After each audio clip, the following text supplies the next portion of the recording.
Hello everyone, I hope you are all doing well. Today we are going to learn spoken sentences by making an omelette. Let's start. I am going to make an omelette now. நான் இப்போது ஒரு omelette செய்ய போகிறேன். We need 2 eggs to make an omelette. Omelette செய்ய நமக்கு 2 முட்டைகள் தேவை. We need to finely chop 1 onion. ஒரு வெங்காயத்தை நன்றாக நறுக்க வேண்டும்.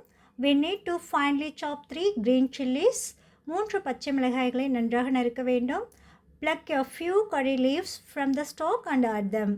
தண்டிலிருந்து சில கறிவேப்பிலைகளை பறித்து சேர்க்கவும். Crack the eggs into a bowl. முட்டைகளை உடைத்து ஒரு கிண்ணத்தில் ஊற்றுங்கள். Add the chopped onion, green chilies and curry leaves to the bowl. நறுக்கிய வெங்காயம், பச்சை மிளகாய் மற்றும் கறிவேப்பிலையை கிண்ணத்தில் சேர்க்கவும். Add a little black pepper powder. சிறிதளவு மிளகுத்தூள் சேர்க்கவும். Mix everything well with a spoon. அனைத்தையும் ஒரு கரண்டியால் நன்றாக கலக்கவும். Now turn on the stove.